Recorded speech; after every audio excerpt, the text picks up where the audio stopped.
World express channel में आज हम एक बौद्ध कथा का प्रसारण कर रहे हैं। आपकी प्रतिक्रिया सादर आमंत्रित है। बौद्ध कथा इस प्रकार है। पांडवों का अज्ञातवास समाप्त होने में कुछ समय शेष रह गया था। पांचों पांडव एवं द्रौपदी जंगल में छुपने का स्थान ढूंढ रहे थे। उधर शनिदेव की आकाश मंडल से पांडवों पर नजर पड़ी। शनिदेव के मन में विचार आया कि इन सब में बुद्धिमान कौन है, परीक्षा दी जाए। देव ने एक माया का महल बनाया।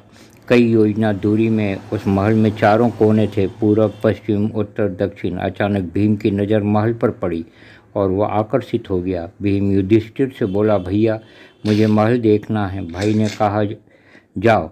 भीम महल के द्वार पर पहुंचा। वहां शनिदेव दरबान के रूप में खड़े थे।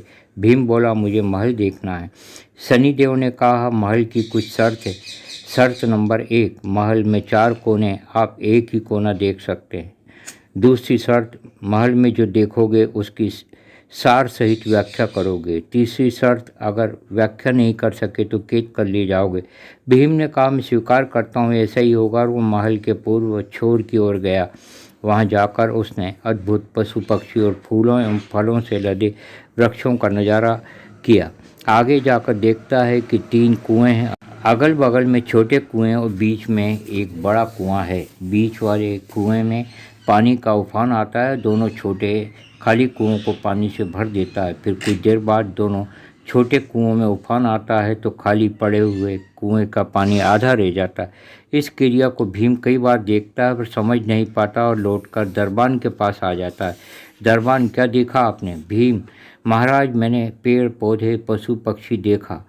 वो मैंने पहले कभी नहीं देखा था, जो अजीब था। एक बात समझ में नहीं आई, छोटे कुएं पानी से भर जाते हैं तो बड़ा क्यों नहीं भर पाता, ये समझ में नहीं आया। दरबान बोला, आप शर्त के अनुसार बंदी हो गए हैं और बंदी घर में बैठा दिया। अर्जुन आया, बोला मुझे महल देखना है। दरबान ने शर्त बता दी और अर्जुन पश्चिम वाले छोर की तरफ चला गया। आगे जाकर अर्जुन क्या देखता है, एक खेत में 2 फसल उग रही थी। एक तरफ बाजरे की फसल, दूसरी तरफ मक्का की फसल। बाजरे के पौधे से मक्का निकल रहा था तथा मक्के के पौधे से बाजरा निकल रहा था। अजीब लगा, कुछ समझ में नहीं आया। वापस द्वार पर आ गया। दरबान ने पूछा, क्या देखा? अर्जुन बोला, महाराज सब कुछ देखा पर बाजरा और मक्का की बात समझ में नहीं आई। देव ने कहा, शर्त के अनुसार अब बंदी बना लिए गए हैं। नकुल आया, बोला मुझे महल देखना। फिर वो उत्तर दिशा की ओर गया। वहाँ उसने देखा कि बहुत सारी सफ़ेद गायें जब उनको भूख लगी है तो अपनी छोटी बच्चियों का दूध पीती हैं। उसके कुछ समझ में नहीं आया। द्वार पर वो आ गया। देव ने पूछा, क्या देखा? नकुल बोला, महाशय गाय बच्चियों का दूध पीती है, समझ नहीं आया। तब उसे भी बंदी बना लिया। सहदेव आया, बोला मुझे महल देखना है और वो दक्षिण दिशा की ओर गया।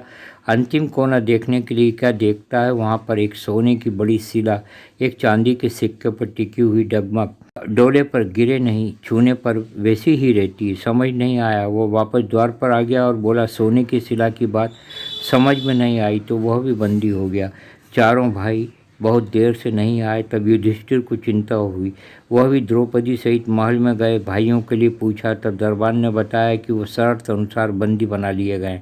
युधिष्ठिर बोला, भीम तुमने क्या देखा? भीम ने कुएं के बारे में बताया।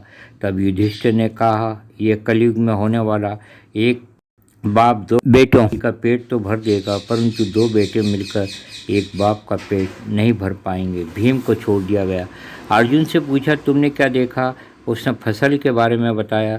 युधिष्ठिर ने कहा, यह भी कलयुग में होने वाला वंश परिवर्तन है, अर्थात ब्राह्मण के घर बनिए की लड़की और बनिए के घर शूद्र की लड़की ब्याही जाएगी। अर्जुन भी छूट गया। नकुल से पूछा, तुमने क्या देखा? तब उसने गाय का वृत्तांत बताया।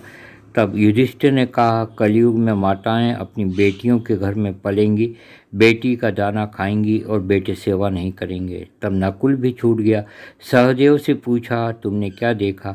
उसने सोने की शिला का वृत्तांत बताया। तब युधिष्ठिर बोले, कलयुग में पाप धर्म को दबाता रहेगा परंतु धर्म फिर भी जिंदा रहेगा, खत्म नहीं होगा। आज के कलयुग में ये सारी बातें सच साबित हो रही हैं। धर्म की जय हो।